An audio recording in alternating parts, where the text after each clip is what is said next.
आज की press conference एकम सनातन भारत दल, जिसे जम्मू कश्मीर के लोग पहले एकजुट जम्मू के नाम से भी जानते थे, विशेष तौर पे आज जम्मू कश्मीर के संबंध में प्रेस कॉन्फ्रेंस ऑर्गेनाइज की गई। मैं राष्ट्रीय अध्यक्ष एकम सनातन भारत दल अंकुर शर्मा आज 3 में से 2 नामों की घोषणा करूंगा जो लोग जम्मू कश्मीर की लोकसभा कंस्टिट्यूएंसी से चुनाव लड़ेंगे। आज तीसरी जो कंस्टिट्यूएंसी है अनंतनाग राजौरी पुंछ लोकसभा है कि चूंकि वो अगले चरण में चुनाव होगा, वो 4-5 दिन के बाद घोषित किया जाएगा। एक प्रक्रिया है, आप जानते हैं। तो 3 में से 2 नामों की घोषणा आज की जाएगी। मैं सबसे पहले और ये पार्टी का भी आदेश था और इसके बाद लिस्ट भी जारी हो जाएंगी। पार्लियामेंट्री बोर्ड में एक डेमोक्रेटिक तरीके से डिसीजन लिया जाता है। जम्मू लोकसभा से एकम सनातन भारत दल पहले एकजुट जम्मू बांसुरी चुनाव चिन्ह पे पार्टी ने मुझे आदेश दिया है कि मैं स्वयं यहाँ से चुनाव लड़ूं, और राष्ट्रीय अध्यक्ष होने के नाते मुझे ये भी कहा गया कि अपने नाम की घोषणा आप स्वयं करें। तो मैं अंकुर शर्मा एकम सनातन भारत दल की तरफ से जम्मू लोकसभा कंस्टिट्यूएंसी से चुनाव लड़ने की घोषणा अपनी स्वयं ही कर रहा हूँ। पार्टी के जिंदाबाद, एकम सनातन भारत दल जिंदाबाद जिंदाबाद। दूसरे कैंडिडेट का नाम भी मैं आपको बताना चाहूँगा, वो मंच पे ही है।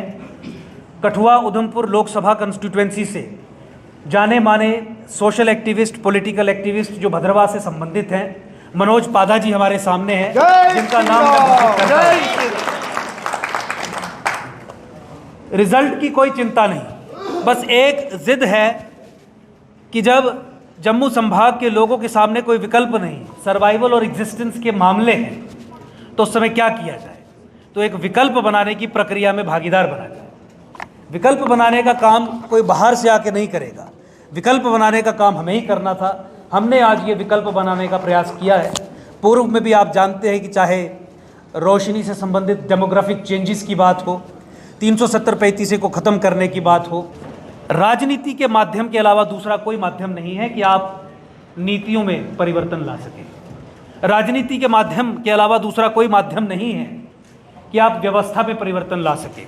उसी व्यवस्था परिवर्तन के लिए, राजनीति में बदलाव लाने के लिए एकम सनातन भारत दल एक रीजनल, अब पैन इंडिया नेशनल, आइडियोलॉजिकल, वैचारिक विकल्प बन के आपके सामने उभरा है। और आज जम्मू संभाग के लोगों की दिलों की वो आवाज़ कि हमें विकल्प चाहिए।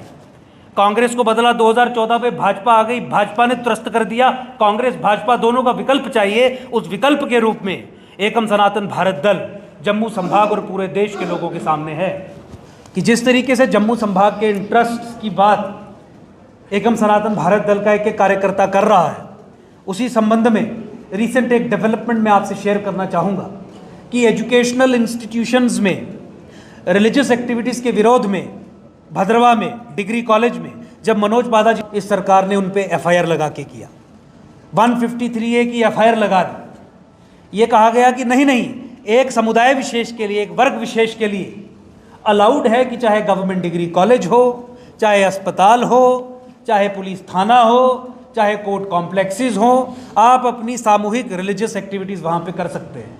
इसका विरोध करने के लिए हमारे जो कैंडिडेट मनोज पाधा जी उधमपुर से हैं, उन पे एफआईआर लगाई गई। तो मैं जम्मू संभाग के लोगों से ये निवेदन करना चाहूँगा कि इस ग्रेविटी को समझिए, सिचुएशन की सीरियसनेस को समझिए। मुझे पूरी उम्मीद है कि तथ्यों के आधार पे और जिस तरीके का ट्रैक रिकॉर्ड दोनों एग्जिस्टिंग एमपीज़ का और पहले कांग्रेस के एमपीज़ का रहा, परिवर्तन के लिए लोग वोट करेंगे, परिवर्तन के लिए लोग एकम सनातन भारत दल को मजबूत करेंगे, जम्मू संभाग के राजनीतिक सशक्तिकरण के लिए एकम सनातन भारत दल को मजबूत करेंगे और दोनों कैंडिडेट्स, तीनों कैंडिडेट्स को पार्लियामेंट में भेजेंगे। धन्यवाद।